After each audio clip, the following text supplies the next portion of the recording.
तो हेलो दोस्तों, कैसे हो सभी। तो अभी तक भाई मैंने काफ़ी ज़्यादा टाइम वेस्ट करा है अपनी केमिस्ट्री के एग्ज़ाम के लिए, जो कि टाइम तो था मेरे पे करीब 8 दिन का। बट अभी सिर्फ कुछ दिन बचे हैं और कुछ दिन में भी गिनती के 3 दिन बचे हैं।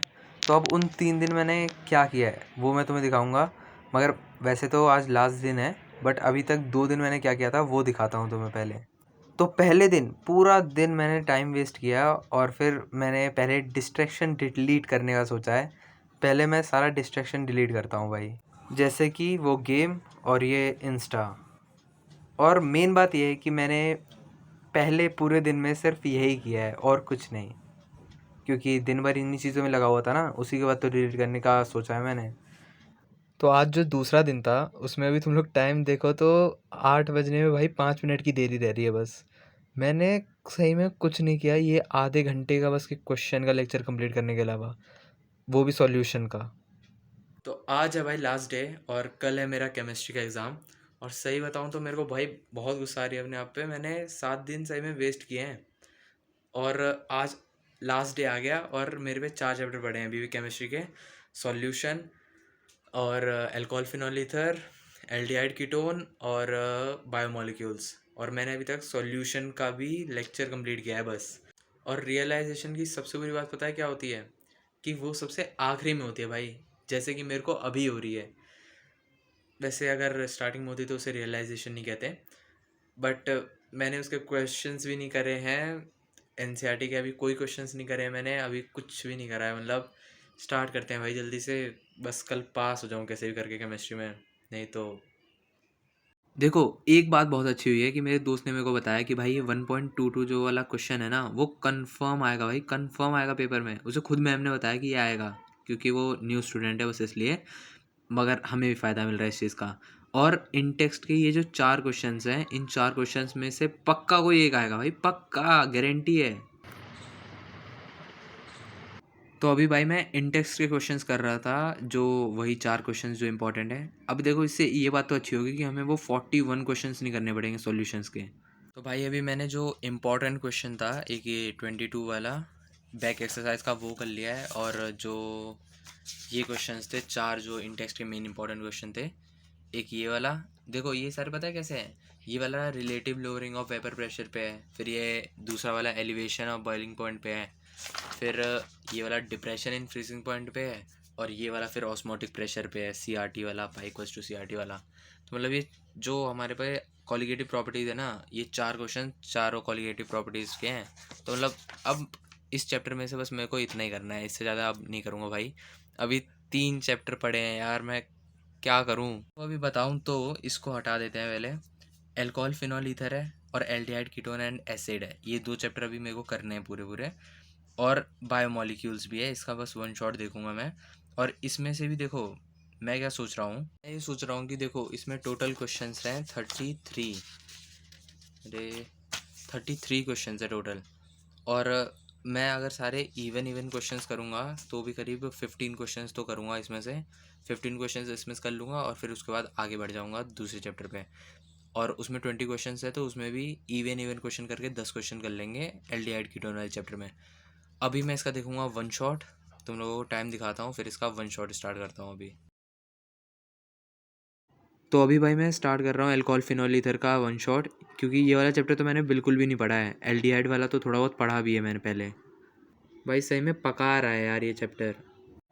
भाई इस चैप्टर के अलावा हेलो अल्केन हेलो अरीन दे दिया होता मैम ने, वो अच्छा रहता है यार। हेलो अल्केन हेलो अरीन इतना बढ़िया चैप्टर, ये भाई इतना दिमाग ख़राब कर रहा है, समझ में भी नहीं आ रहा कि इसमें कुछ मेरे को। ये इतनी सारी मैंने रिएक्शन लिखी है, याद करने पे कोई याद भी नहीं हो रही।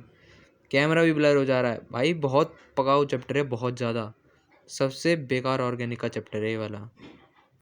यार टाइम भी ख़त्म होते जा रहा है और ये लेक्चर वन शॉट नहीं ख़त्म हो रहा है, 9 बजने को है यार। अभी दूसरे चैप्टर पे हूँ भाई मैं, दूसरे चैप्टर पे सच में मैं पढ़ा हुआ हूँ अभी तक। बंद कर रहा हूँ मैं इसे। तो यार देखो अभी टाइम हो रहा है 9:17 और मैंने ये कुछ लास्ट की चीज़ें लिखी हैं जिससे मैं कल पास हो पाऊँ एटलीस्ट। कल पास होने जितने तो मेरी हो जाए। तो एल्डिहाइड कीटोन एसिड करेंगे, लेक्चर है 4 घंटे का, कंप्लीट करने की कोशिश करेंगे। और फिर ये सारे क्वेश्चंस भरत पंचाल वाली वीडियो से देखेंगे, क्योंकि वो आधे आधे घंटे के हैं सिर्फ, और कन्वर्जन्स का 1 घंटे का है, जो कि अगर कर लिया तो बहुत अच्छा रहेगा। तो मैंने अभी देखो सारी नेम रिएक्शंस लिख लिए हैं, जो जिस पे मतलब डायरेक्ट क्वेश्चंस बनते हैं, वो सारी नेम रिएक्शंस लिखी है मैंने, क्योंकि ये भी भाई काफ़ी इंपॉर्टेंट है। मैंने सोचा तो था लेट तक जागूंगा, मगर सुबह उठ के पढ़ेंगे। The next morning. तो टाइमर 5 बजे का लगाने के बाद अभी हो रहा है टाइम 5:11। अब देखो भाई कैसे 15 मिनट में बायोमोलिक्यूल्स ख़त्म करता हूँ। A few moments later. भाई सही बताऊँ, ये जिसने पहले से पढ़ रखा है ना, उसी के लिए अच्छा है। कुछ समझ नहीं आ रहा मेरे को इसमें। देखो मेरे पास अब जो कुछ 80-20 वाली चीज़ें बची है ना, वो हैं ये कंफर्म है कि एनसीईआरटी से क्वेश्चन आएंगे, और ये कंफर्म है कि जो एमसीक्यू आएंगे वो एग्जाम्पलर के उठ के आएंगे। तो एमसीक्यू भाई मैं करके जा रहा हूँ अपनी इस वाली बुक से, क्योंकि इसमें एग्जाम्पलर मतलब एमसीक्यू मार्क है जो एग्जाम्पलर वाले हैं, मगर कम है, सिर्फ 2 थे।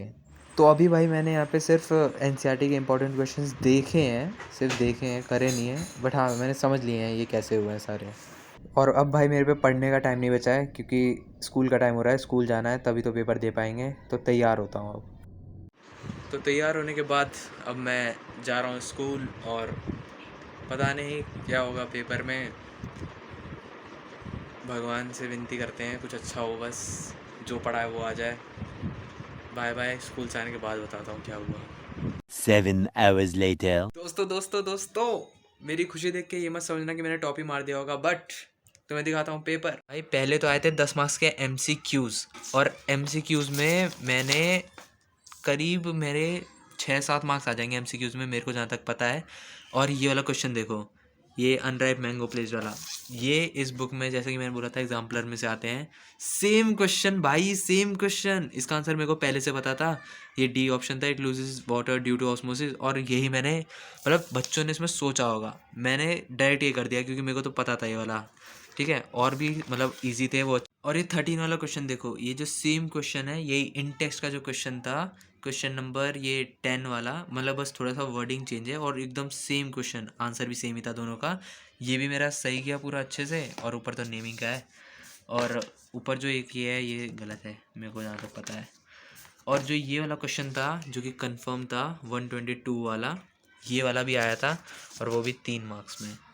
ये रहा भाई, सेम क्वेश्चन आया था ये वाला, और ये भी बिल्कुल सही गया मेरा आंसर। तो मेरे को याद था, मैंने पहले ही लिख दिया था, 0.061 मोलर आता आंसर, मैंने पहले ही लिख दिया था इसे स्टार्टिंग में ही। फिर वो हाँ निकाल के दिखाया भी था वहाँ पे। और ये तो रिएक्शंस थे रीमर टीमर वाली, ये वाला ऊपर वाला नहीं आता था, क्योंकि ये बायोमोलिक्यूल्स वाला चैप्टर था जो कि मैंने छोड़ दिया था। अगर मैं करता तो ये आसान था, हो जाता ये वाला, बट क्या कर सकते हैं। और इसका पूछो मत। सोचो यार, लास्ट डे पढ़ा था तो ये हुआ, अगर 8 दिन पढ़े होते तो, पर ज़्यादा हवा में नहीं उड़ते हैं। टाटा। और अगर वीडियो अच्छी लगी हो तो लाइक सब्सक्राइब कर देना। अगेन टाटा।